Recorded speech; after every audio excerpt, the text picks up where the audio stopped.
Alright, guys, so I just deleted my 30-minute WrestleMania 32 video that I just made on mistake. Well, I was trying to figure out, I needed to make some room. Anyway, long story short, I'm just going to give you a speed review of WrestleMania 32. Alright, so here we go. Pre-show matches. Kalisto beat Ryback. Decent match.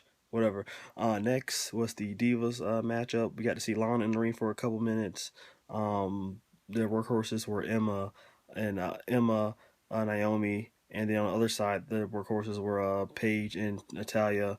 The match was decent. Bree won with the yes lock, and Naomi came. I'm not Naomi. Her sister Nikki Bella came out there, and they yesed. Everybody was yesing, and this could possibly be her Brie Bella's final match. We will see. Next was the Usos versus the freaking Dudleys. This match was the worst match of the night. It lasted like 4 minutes. Majority of the match was just the Usos super kicking the Dudleys. Then they beat them, and then they tried to put them through a table. And the Dudleys tried to put the Usos through the table, but they end up going through the table themselves. Double Uso splash, and then the actual pay-per-view began with the ladder match. Kevin Owens defending against the guy Stardust, Sami Zayn, Zack Ryder, Sin Cara, The Miz, Dolph Ziggler. Or did I already mention him? I don't know. Anyway, you knew it was in the match. The match was pretty good. I was afraid that Sami Zayn was gonna get wasn't gonna get enough time, but he ended up doing a lot of cool stuff, including awesome freaking a suicide dash to the outside, and then running around the ring and doing his patented DDT to Kevin Owens. But in the end, like, the Miz was about to win the match after he took out Sami Zayn. But who would have thought the man who actually won the match, he taking out the Miz, was Zack Ryder. Zack Ryder get his opportunity. Everybody knows I'm a big fan of Zack Ryder.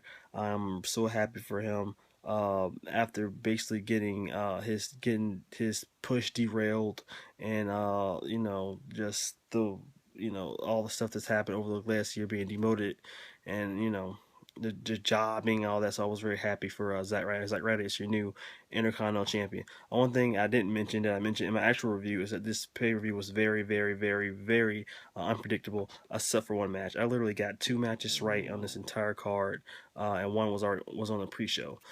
So it was very unpredictable. Next was, I believe, the Jericho versus AJ Styles. Very, very, very good match. AJ Styles, very deserving of having a WrestleMania match. This is probably their best match they've had out of the four that they've been in together. But I really expected for AJ Styles to easily win this match, because Jericho's always putting over talent. But I was wrong. Chris Jericho was the one who came out victorious, hitting a springboard code breaker on AJ Styles after he tried to go for the phenomenal forearm. So Chris Jericho was your winner here tonight. Awesome match. I would definitely check that out. Next was the New Day taking on the League of Nations. Now, what you got to remember is this match was not a championship matchup. Before I get to the match, I do want to mention that the New Day had an awesome entrance. They literally came out of a giant box of Bootios with cereal spreading on the freaking entranceway, and then they had freaking Dragon Ball Z attires, Saiyan attires on. So I was marking out, because you guys know how much I love Dragon Ball Z. That's my poster right freaking there. So the anime fan in me was marking out for that moment. That was really, really sick. They came out to some freaking Dragon Ball Z themed attires. The match was good. The New Day. I was expecting the New Day to actually win, but they did not. League of Nations actually won. Bro kick to Xavier Woods for the win. After that, they tried to cut a promo, and something really cool happened right after that. That was the fact that Shawn Michaels, who came out in his freaking DX ring attire for some reason, that was really cool though. I thought he was about to freaking get in the ring and then wrestle a freaking 30-minute match. Uh, Stone Cold Steve Austin and Mick Foley came out there. We got to see Sweet Chin Music. We got to see Mr. Sacco. We got to see Stunners. Russo took a really sick stunner, by the way. Um, I see all that freaking stuff. And then after that, they celebrated in the ring with the New Day. The New Day dancing. We got to see HBK twerk. I thought I would never say the word twerks and HBK in the same sentence, but it happened. Mick Foley was dancing and tried to get Austin to dance, but Austin he would do a little shimmy and then hit a Stone Cold Stunner on Xavier Woods, and they have the patented Stone Cold Beer Bash right after that. Um, Next was the I think it was the no holds barred match. Um, Brock Lesnar versus Dean Ambrose. This match was decent. Tons of it's what you expect from a Brock Lesnar match. You got your million suplexes, and you had the lunatic fringe doing what he does best, being crazy, using the kendo stick, using chairs, use a fire extinguisher. Even tried to rev up the that chainsaw.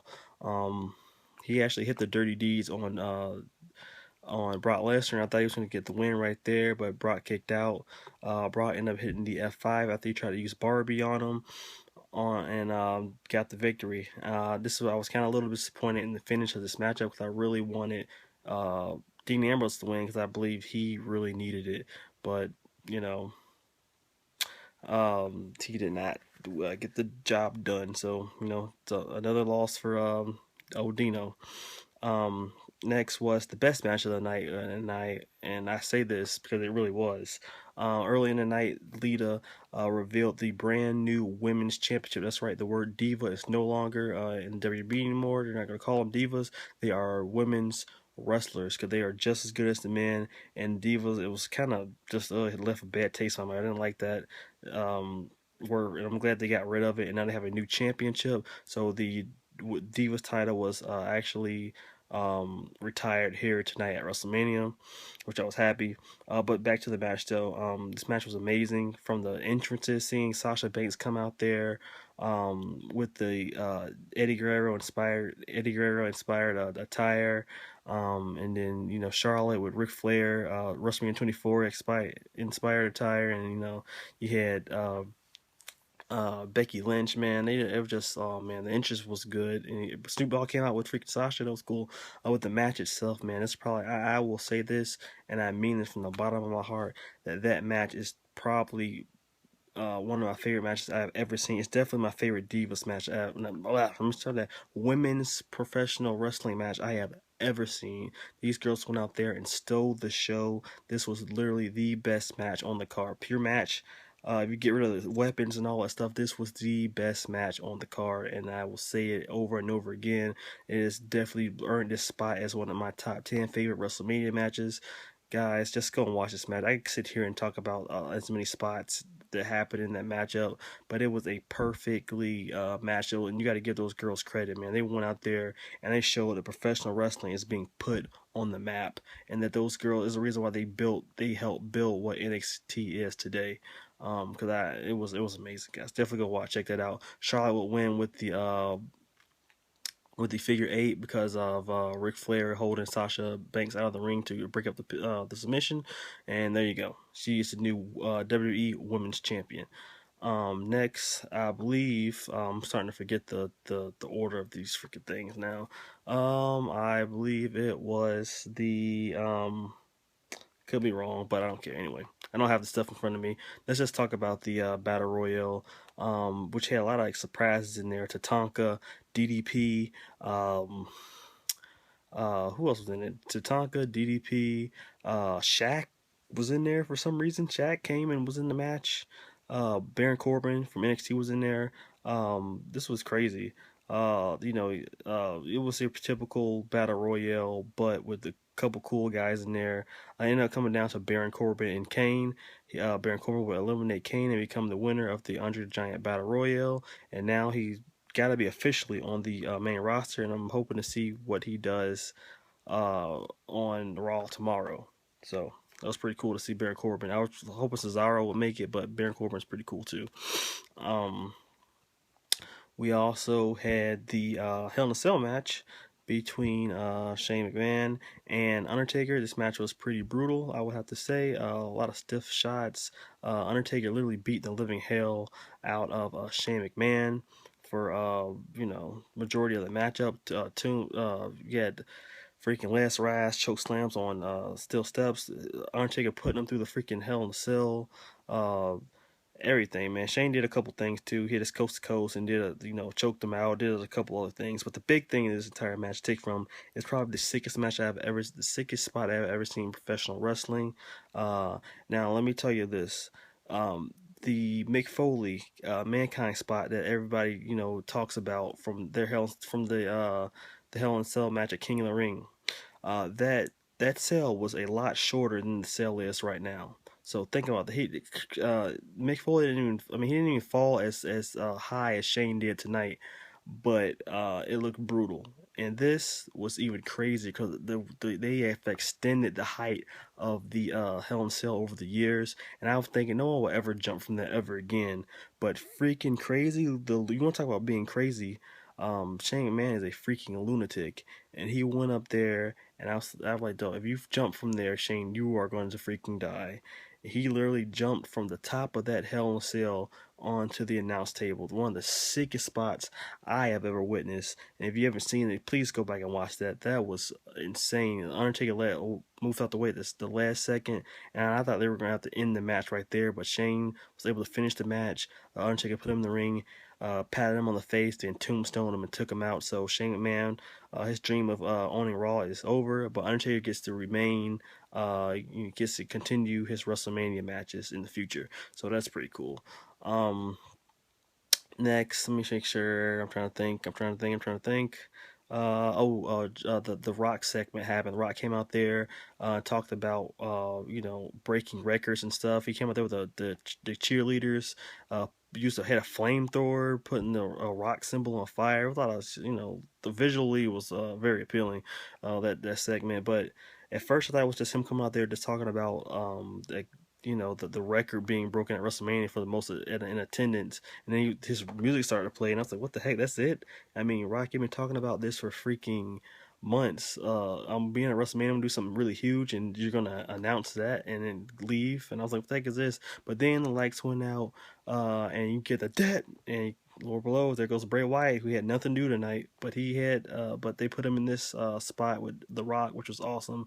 Bray Wyatt, Eric Rowan, and Braun Strowman came out there, cut a promo with The Rock, and I thought The Rock was really going to just beat the hell out of him and then leave the ring, but we got something a little different. The Rock actually had his ring gear under his attire, took that off, said he's having a match here tonight. I think everybody who was in attendance and watching was excited to see The Rock. He's going to be in a match.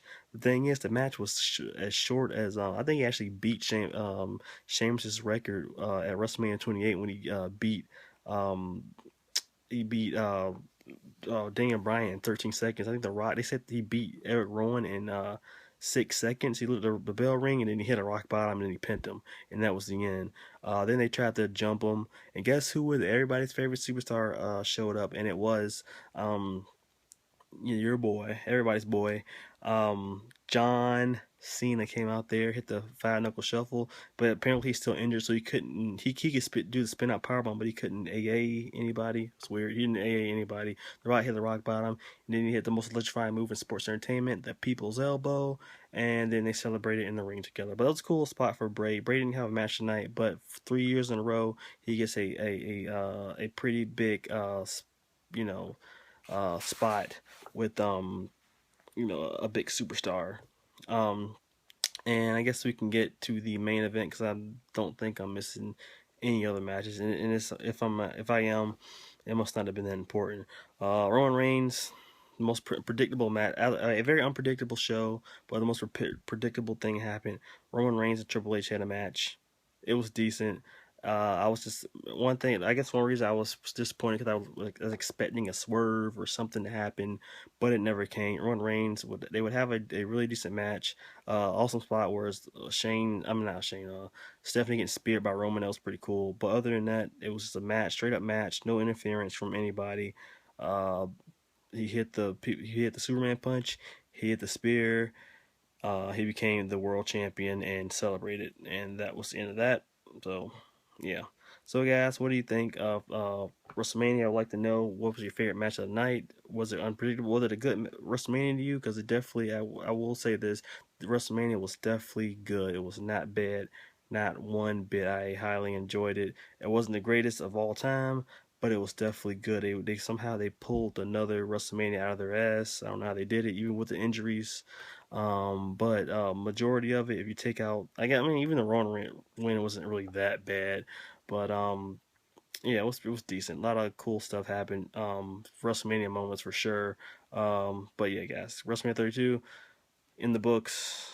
I mean, I couldn't get my full review up, which was way better than this one, this rushed one. But anyway, guys, comment, rate, subscribe, stay cool, everybody. Peace.